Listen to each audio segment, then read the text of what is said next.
If you need to convert a photograph to a low-resolution, dithered, black and white image for any reason, say for displaying it on the tiny 1-bit screen of a Playdate console, there are a number of ways to do that, including several online tools like Ditherit and Ditherlicious, among others. Now, your mileage may vary with those tools, but in my opinion, Photoshop still gives you the best chance of making your photo look its best on a Playdate screen. So here I have loaded a high-resolution, full-color stock photograph into Photoshop. And the first thing I'm going to do is reduce my image size by going to the Image menu and selecting Image Size. The Playdate screen resolution is 173 pixels per inch, and the width, of course, is 400 pixels by 240. Now, so when I change this to 400, the height is at 267 because this is not the 5:3 aspect ratio that we want. But that's okay. I can reduce it, and there it's become quite small. I'll make it full screen again. It's pixelated. We can just take the crop tool here and drag this up until we get to 240. There, 240 pixels high. And we can move the photo within there too. So if I want a bit more of the laptop, we'll put it right there. So that's 400 by 240 pixels. One thing I didn't mention that I probably should have is the algorithm. There are a number of different resampling algorithms. The Bicubic Sharper reduction is probably going to be the best for this scenario. So once it's resized, you can go back to the Image menu, select Mode, and choose Grayscale. It's going to ask if you want to discard all the color information, and of course you do. And now we have it in Grayscale. And at this point, you could go to the Image mode and turn it to Bitmap. It'll ask if you want to flatten the layers, keeping the pixels per inch. And then you have something that looks like this. Now, this is okay, but it's not great. So I'm going to copy this so it's in the clipboard, and we can take a look at it later after we're done the other processing.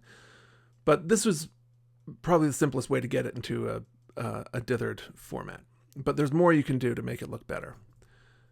You can also go to Adjustments to posterize and bring the levels down to 2. And if this is the sort of aesthetic you're looking for, then that works as well. But I think you can get a much better result. So I'll undo that and go back to Grayscale. So the first thing that you're going to want to do once the color information has been discarded is increase the contrast. And there are a few ways to do this in Photoshop. The first way is to go back to the Image menu, where you can go to Adjustments and then Levels. And if you pull these arrows in from the left and from the right, you can see that the bright areas are getting brighter, the darker areas are getting darker, more defined. So that's one way to increase contrast. I'm going to cancel this because I think there's a better way. And that's here in the Curves interface. So if you will create a gentle S-curve like this, then you get a good balance of white and black without losing too much detail. And if you go too far, you can see it's very easy to blow it out in one direction or the other. So just a balance where you can still tell that it's the photograph that you want. So I went ahead and accepted that. And next you're going to want to go to the Filter menu, down to Sharpen, and choose Smart Sharpen. Now in the dialog box that comes up, you're going to want the amount to be between 50% and 100, with the radius between 0.5 and 1 pixel. I like it on the high end because I like the edges a bit more defined, a bit sharper for this. Hit OK, and you can see here that it's much sharper than it was before. And this next step can be skipped, but I like it, and I think it enhances the final effect. So if you go down and duplicate the layer,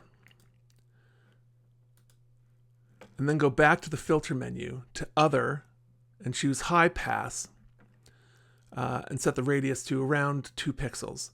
Then you get something that looks like this. And don't worry, because I know this looks bad.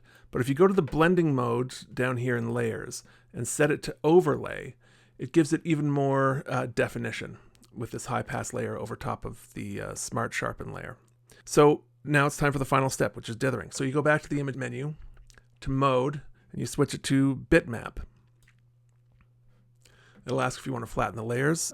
We're keeping this at 173 pixels per inch. The method, there are a number of different methods, and you can experiment with them. Some of them will give you different effects. I like Diffusion Dither. It's the best for photos. It was designed for photos. But some of these will give you other interesting effects that you can play around with, like an old newspaper if you want. So we'll set that and hit OK.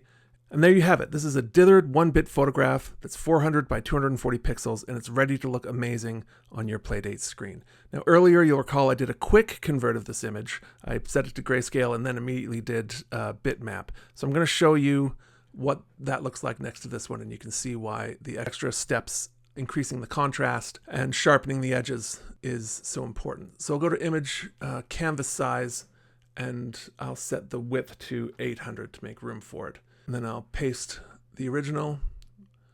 So here, hopefully you can see the one on the left, which we took some extra care with, is cleaner, more visually legible, less noisy or hazy as this one on the right that was simply converted as a bitmap right away.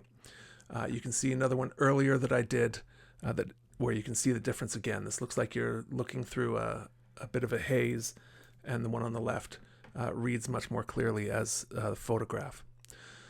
Let's try another one really quickly so you can see the workflow one more time. We'll try it with this image. So we'll start by resizing the image menu, 173 resolution, 400 width. We won't bother with the height at the moment. Next, we convert to grayscale, discard the color information.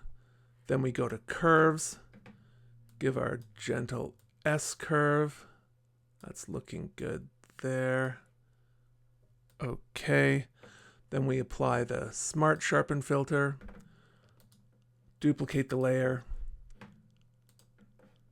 apply the high pass,